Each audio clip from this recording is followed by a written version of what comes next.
বাংলাদেশেও আছে, এই দেশেও আছে, যে ইফতারি বলে মেয়ের বাড়িতে ইফতারি পাঠাতে হবে। এখন সবার সম্পদ তো সমানভাবে কিন্তু আলহামদুলিল্লাহ আল্লাহ আমাদেরকে ডিফারেন্টলি ক্রিয়েট করেছেন, ডিফারেন্ট ক্যাপাসিটি দিয়েছেন, কিন্তু দেখা যায় যে সামাজিকভাবে একটি প্রেশার থাকে যে না মেয়ের বাড়িতে ইফতারি পাঠাইতেই হবে। প্রথমে আপনার কাছে জানতে চাই, এটা কি ইসলাম থেকে কোনো ধরনের মানে আদেশ আছে, না এটা কালচারাল একটি প্র্যাকটিস? আলহামদুলিল্লাহ আলহামদুলিল্লাহ নাহমাদুহু ওয়া নাস্তাঈনুহু ওয়া নাস্তাগফিরুহু ওয়া নু'মিনু বিহি ওয়া নাতাওয়াক্কালু আলাইহি ওয়া বাদ। সম্মানিত শেখ, খুবই গুরুত্বপূর্ণ একটি বিষয় আপনি নিয়ে এসেছেন, এটা আমাদের জানা দরকার। প্রথমত হচ্ছে ইফতারটাকে আমাদের বুঝতে হবে। ইফতার শুধুমাত্র ইফতারের সময় হলো আমি টেবিল ভর্তি খাবার নিয়ে বসে গেলাম আর পেট ভরে খেয়ে নিলাম, এটার নাম কিন্তু ইফতার না। জি হাদিহিল ইবাদাহ, এটা কিন্তু একটা ইবাদাহ। জি এবং নবীজি সাল্লাল্লাহু আলাইহি ওয়াসাল্লাম সেই হাদিস তাসাহারু ফা ইন্না ফিস সাহুরি বারাকা, যেমনইভাবে সাহরির মধ্যে বারাকার কথা বলেছেন, তদ্রূপভাবে ইফতারের মধ্যে বারাকার কথা তিনি বলেছেন। আচ্ছা বরঞ্চ সাহরির চাইতে ইফতারের মধ্যে বারাকাটা বেশি। আরেকটি বিষয় দেখেন যে ইন্নালি সাইমি ফারহাতানে, ফারহাতুন আইন্দা ফিতরিহি ওয়া ফারহাতুন আইন্দা লিকাই রাব্বিহ, যে দুটি খুশি রোজাদারের জন্য, একটি হচ্ছে ইফতারের সময়, আরেকটি হচ্ছে আল্লাহর সাথে সাক্ষাতের সময়। জি এরকম আমার কাছে অনেকগুলো হাদিস আছে, আমি একটা একটা করে পরবর্তীতে বলছি। আপনার মূল প্রশ্নের যে জায়গাটা, যেহেতু ইবাদত, সুতরাং এটাকে হাদিস এবং কোরআনের আয়নায় আমাদেরকে দেখতে হবে। আচ্ছা নাইস। যে ফরম্যাটে আমাদেরকে নবীজি করতে বলেছেন, জি যে ফরম্যাটে নবীজি সাল্লাল্লাহু আলাইহি ওয়াসাল্লামকে আদেশ করেছেন, আমাদেরকে সেই ফরম্যাটেই কিন্তু থাকতে হবে। এখন যদি এর বাইরে আমরা নিজেদের মতো বানায় নিই, তাহলে কিন্তু এটা হবে না। আল্লাহর হাবিব সাল্লাল্লাহু আলাইহি ওয়াসাল্লাম এটা নিষেধ করেছেন। এখন হাদিসের মধ্যে কি আছে যে মান ফাত্তারা সাইমান কানা লাহু মিথলু আজরি গায়রা আন্নাহু লা ইয়ানকুসু মিন আজরি সাইমি শাইআ। সুবহানাল্লাহ। আল্লাহ কেউ যদি একজন রোজাদারকে, রোজাদার মানুষকে ইফতার করায়, সমপরিমাণ সওয়াব আল্লাহ তাআলা যিনি ইফতার করাচ্ছেন তাকে দিয়ে দিবেন, সুবহানাল্লাহ। কোনো সন্দেহ নাই। জি আচ্ছা, সাহাবীরা বললেন, ইয়া রাসূলুল্লাহ, নিজেই তো খাইতে পাই না, জি আরেকজনকে আবার কিভাবে আমি ভালো ইফতার করাবো? কারেক্ট আল্লাহ নবী বললেন, তোমার সামর্থ্য নেই, আর্থিক সচ্ছলতা নেই, তুমি এক গ্লাস পানি তো অ্যারেঞ্জ করতে পারো, রাইট এক গ্লাস দুধ তো তুমি ম্যানেজ করতে পারো, এটা যদি আরেকজনকে দাও তাহলে তুমি সমপরিমাণ সওয়াব পাবা। তার মানে কি বোঝা যাচ্ছে যে আরেকজনকে ইফতার করানো সওয়াবের কাজ। কারেক্ট এখন আমাদের কমিউনিটিতে, বিশেষ করে সিলেট, চিটাগং, উত্তরাঞ্চলে এতটা দেখা যায় না, ঠিক আছে। যেহেতু গরিব মানুষ বেশি উত্তরাঞ্চলে। সিলেট, চিটাগংয়ে যেটা হয় যে রমজান মাসে ইফতারের এই রেওয়াজটাকে, ইবাদতের মোড়কে এখন কিন্তু নেই। জি। এটা ইগোর বিষয় হয়ে গেছে শেখ। জি রাইট এবং যদি ভালো মানের ইফতার না আসে, ট্রাক ভরে, হ্যাঁ পিক আপ ভরে, তাহলে অনেক সময় শাশুড়িরা পাশের রুম থেকে আবার এমন খোঁচাখুচিও করেন, জি মুরব্বীরা বলেন এমন করে সম্বন্ধ করেছি, জি। আহা এর চাইতে আর ছোট লোক আর কেউ নাই, জি জি নাউজুবিল্লাহ। নাউজুবিল্লাহ। অথবা স্ত্রীর দিকে ইশারা অ্যাঙ্গেলে কোনো আঘাতমূলক কথাবার্তা বলা, জি সম্পূর্ণরূপে এটা জুলুম। ফাইল আটকে ঘুষ খাওয়া, পিস্তল দিয়ে ডাকাতি করা, আর আরেকজনের কাছ থেকে জোরপূর্বক এই ধরনের কোনো ইফতার নেওয়া, এটা সমপরিমাণ গুনাহ। ভুল বুঝবেন না। যদি আপনি স্বপ্রণোদিত হয়ে নিজ ইচ্ছায় পাঠাচ্ছেন, নবীজি বলেছেন তাহাদ্দু তাহাব্বু, একে অপরকে হাদিয়া দাও, ভালোবাসা আল্লাহ তাআলা বাড়িয়ে দেবেন নিজের ইচ্ছায়। নিজ ইচ্ছায়। ওকে এখন স্ত্রীর পক্ষ থেকে সবসময় দেখি যে আগে আসে, কেন আপনার পক্ষ থেকে আগে যাইতে পারে না স্ত্রীর বাড়িতে?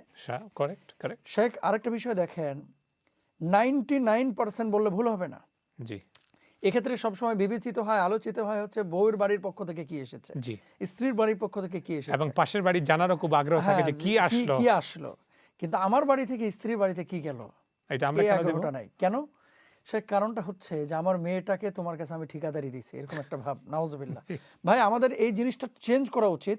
একটা মেয়েকে, বাবা দেখেন, প্রত্যেকটা বাবার রাজ্যে তার মেয়েটা রাজকন্যার মতো। 100%। হতে পারে মেয়েটা কালো, হতে পারে মেয়েটা অশিক্ষিত, হতে পারে মেয়েটা তেমন ভালো চাকরি বাকরি করে না, কিন্তু তার বাবার রাজ্যে সে রাজকন্যার মতো। কারেক্ট 26 বছর এই মেয়েটাকে লালন পালন করে বড় করেছে। 26টা বছর, 20টা বছর, 22টা বছর তার মাটা তাকে রান্নাবান্না করে খাওয়িয়েছে। এই মেয়েটার কপালে কত বাবা কতবার চুমো দিয়েছে, এই মেয়েটাকে কত বাবা তার বুকে আগলে রেখেছে, রাইট এই মেয়েটাকে কত বাবা তার সেরা জিনিসটা মেয়েটাকে উপহার দিয়েছে। আজকে সেই মেয়েটাকে আপনার হাতে তুলে দিয়েছে, এর চাইতে বড় জিনিস আর আপনি কি পেতে চান? জি যে একজনের পুত্তলিকা, চোখের মণি, মাথার মুকুট, ভালোবাসার বস্তু। অনেক বাবারা বলে যে মোহতারাম, গেট খোলার পরে ছোট মেয়েটা যদি দৌড় দিয়ে না আসে, আমার এই আগমনটা সুন্দর হয় না, ভালো লাগে না। সঠিক শুনেছেন। তো এত সুন্দর একটা তার প্রিয় বস্তু আপনার হাতে তুলে দিয়েছে, ভাই আপনি আর কি চান? আপনি যদি দুনিয়ার সমস্ত খাহেসাত এবং চাহিদাগুলোকে আপনার মেয়ের সাথে একটাবার চিন্তা করেন তো, এখানে আমার কাছে মনে হয় যে পণ্যের মতো ব্যবহার করা হচ্ছে। জি। এই মেয়েটার জায়গায় তার বাবা হয়তো বিপদগ্রস্ত থাকতে পারে, আর্থিক অবস্থা এখন ভালো নাও ঋণগ্রস্ত থাকতে থাকতে পারে। ঋণগ্রস্ত থাকতে পারে। আমি আবারও বলি, ভুল বুঝবেন না, আপনিও তাকে দেন, সেও আপনাকে দেখ।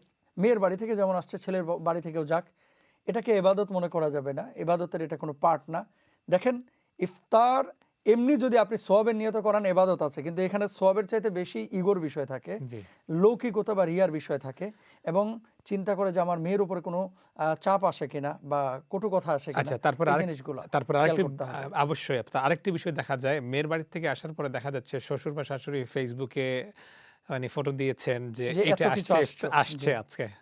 আহা, আহ, আল্লাযীনা হুম ইউরাউন, ওই সমস্ত নামাজি যারা জাহান্নামে যাবে, এবং এদেরকে দিক জানানো হয়েছে। কারা? যারা মানুষ দেখানোর জন্য নামাজ পড়ে। জি। এখন আপনি ইফতার সাহরি মেয়ের বাড়ি থেকে আসলে আপনি পোস্ট করলেন, বিয়ের সময় তো দেখা যায় যে মেয়ের বাপ মা জিজ্ঞেস করে যে জামাই কি দিয়েছে, রাইট। আবার মেয়ের বাড়ি থেকে জামাইকে কি দেওয়া হয়েছে।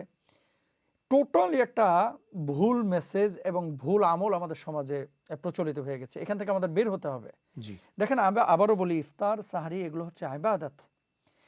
ইবাদত এটা পাক্ষিকভাবে হতে হয় না, এটা দ্বিপাক্ষিকভাবে হতে হয়। আচ্ছা। আমি খালি আরেকজনের কাছ থেকে নিবই।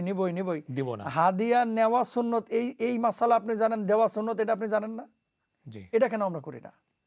তার মানে হচ্ছে মিউচুয়ালি যদি এগ্রি থাকে, কনসেন্ট থাকে, এবং এটা ভালোবাসার জায়গা থেকে হতে হ্যাঁ, হবে। ভালোবাসার জায়গা এবং আর্থিকভাবে দুজন সচ্ছল থাকলে কোনো অসুবিধা নেই। আপনি যে কথাটি বলছেন, ফোর্সফুলি, ডাইরেক্টলি বা ইনডাইরেক্টলি, জি জি জি। এটা হচ্ছে, এবং এখানে কটু কথা চলে আসে, জি। এবং একটা লৌকিকতা চলে আসে। মানুষে কি বলবে, এই বিষয়টা যখনই চলে আসবে যে কোনো ইবাদতে, মানুষ কি বলবে, এখানে রিয়া আসবেই। আরেকটি বিষয় আছে, এটাও আমি শুনেছি, এবং আমাদের কলাররা, সম্মানিত কলাররা কিন্তু ফোন করে আমাদেরকে অনেকবার জানিয়েছেন জি। যে এরকম কম্পেয়ার করা হয়, বড় বড় বাড়ি থেকে এটা আসলো, ছোট বড় বাড়ি থেকে এটা আসলো, জি, কিন্তু জি, মেজ জি, বড় জি। বাড়ি থেকে জি। মানে এবং আরেকটা বিষয় আছে, আপনি 3 ভ্যান ভরে দিয়ে আসেন, কোনো সমস্যা নাই, পিক আপ ভরে দিয়ে আসলে এটার হাইলাইট ভালো হয়। জি। মানে এক ট্রাক এসেছে, 3 ভ্যান, এটা আমলে নেয় না আর কি। জি। আমি আমার মুরব্বীদেরকে বলবো, আমি জানি যে আমাদের প্রচলিত যে আমলগুলো, এগুলো থেকে বের হওয়াটা কঠিন, তারপরে চেষ্টা করেন যাতে করে কোনো মানুষের উপরে জুলুম হয় না। জি। আর মনে রাখবেন, জুলুম করে এইভাবে কোনো খাবার, কোনো উপঢৌকন যদি আমরা নিই, কোনো দিনই আল্লাহ সুবহানাহু ওয়া তাআলা এর মধ্যে বারাকা দিবেন না। দেখেন, ইফতার একটা ইবাদত। এখন আপনি এমন একটা ইফতার নিজের মুখের মধ্যে দিলেন যেটা হচ্ছে হারামের সাথে সম্পৃক্ত, যেটা জুলুম করে আরেকজনের কাছ থেকে নিয়ে আসা। জি। তো সেই ইবাদত কিভাবে কবুল হতে পারে? জি। এই জন্য নবীজি হাদিসে বলেছেন, রুব্বা সাইমিন লাইসা মিন সিয়ামিহি ইল্লাল জু'। এমন কিছু রোজাদার আছে যাদের রোজা রাখাটা শুধুই অভুক্ত থাকা হয়, আল্লাহর কাছ থেকে কোনো প্রতিদান তারা আশা করতে পারে না। ওকে। তো এরা কারা? এই যে যারা মিথ্যা কথা বলে, এরা কারা? যারা জোরপূর্বক মানুষের কাছ থেকে খায়, এরা কারা? যারা জুলুম করে। তাহলে কি করতে হবে? আমরা একে অপরকে ভালোবাসবো, মায়া করব, উপঢৌকন দিব, ইফতার করাবো, সব কিছু হবে লিওয়াজহিল্লাহি তাআলা, একমাত্র আল্লাহ সুবহানাহু ওয়া তাআলাকে খুশি করার জন্য, কোনো মানুষকে দেখানোর জন্য না।